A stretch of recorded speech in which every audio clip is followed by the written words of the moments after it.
So, what's a polymer? Polymer is made up of large molecules composed of many repeating units called monomers. They can occur naturally or be synthetic, and even though you may not realise, the polymers are actually all around us, from our DNA to a bulletproof vest worn by a policeman. All throughout your daily lives you'll come into contact with several different polymers, from the clothes you wear to the plastic bags used for shopping. One place in particular that is home to a variety of polymers is the kitchen. A very common polyester used in the kitchen is polyethylene terephthalate.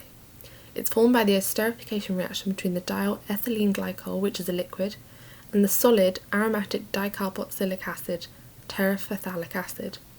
These two chemicals are heated together in the presence of catalysts, forming PET as a product and water as a byproduct. The liquid product is then spun to form fibres. PET has the characteristic of being very strong and stiff due to the aromatic rings within the structure. It's also a linear polymer, meaning the polymers can pack close together, forming an extremely strong mesh. The fact that this polymer is strong and lightweight means that it's a perfect material to make food packaging with.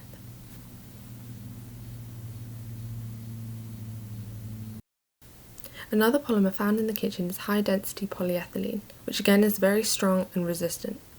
Due to a high melting point, HDPE can withstand high temperatures, but it can also be very easily shaped if it reaches melting point, making it very versatile. Due to its strength, it can be used for chopping boards, and due to the fact that it's resistant, it means that it's perfect for food and drinks packaging, as is resistant to mold growing. It's also resistant to chemicals, so can be used for bleach bottles.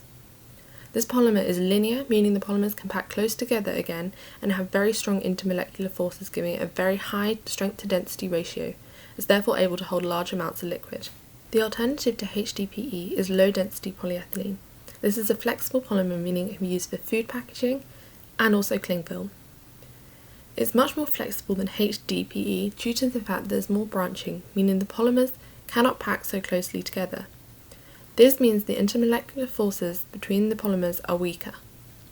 However, this does mean that LDPE is weaker than HDPE, and unfortunately it was also highly flammable. One polymer which can be both flexible and rigid is polyvinyl chloride, which is formed from the reaction between vinyl chloride and free radical initiators. To make it flexible, it's heated and plasticizers are added, which decrease the order within the solid polymer, making it more flexible, so it can be used for cling film. One polymer which is very prevalent in the kitchen is polypropylene, which is made by the polymerization reaction of propylene, a gas produced from the cracking of petroleum. The polymer has the typical properties of being strong, flexible and lightweight. However, it's significantly stronger than polyethylene. It also has a higher melting point, meaning it can withstand higher temperatures, and so is often used for plastic that is put in the microwave. Another very useful piece of cookware is non-stick pans, which uses the polymer polytetrafluoroethylene. This is created by polymerizing tetrafluoroethylene at high pressure and with free radical initiators.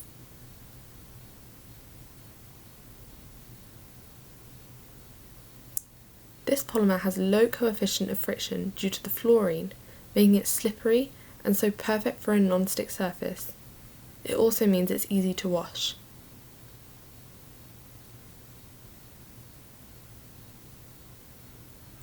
It's also thermally and electrically stable with a high melting point, and so can withstand high temperatures used for cooking.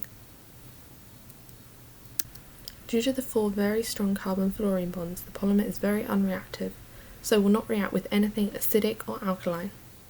However, as useful as this polymer is, there have been a few studies to suggest that when heating non-stick pans, the PTFE can release some chemicals that can have mild to severe toxicity. A very well-known polymer found in the kitchen is polystyrene, made from the addition polymerization of styrene.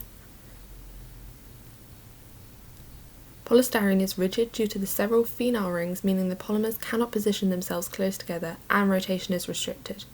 Polystyrene foam used for food containers and cutlery is made by foaming polystyrene with either pentane or CO2.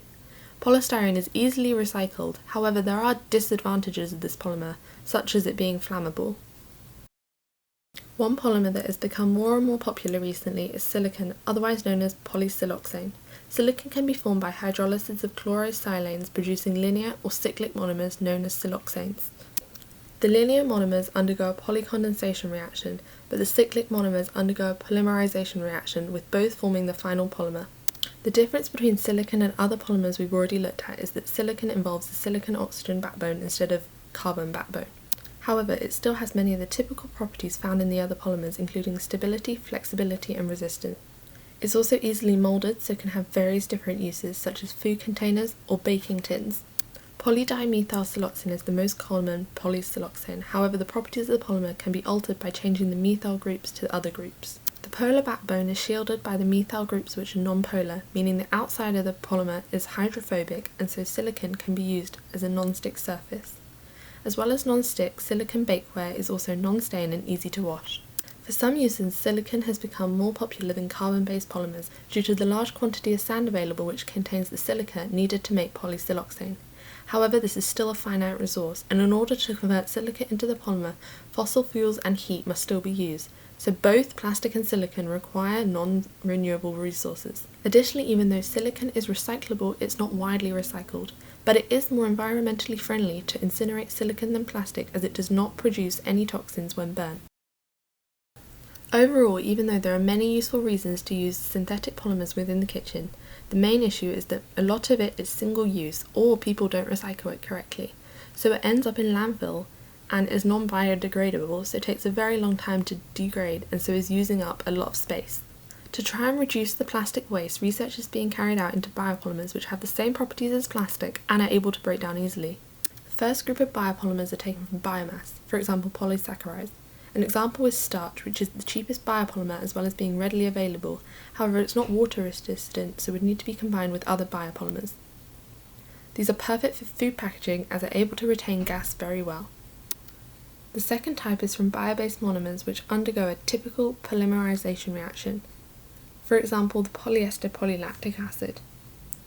PLA is a promising alternative due to it being as strong as PET and PVC, and it's showing a better performance than many other synthetic polymers.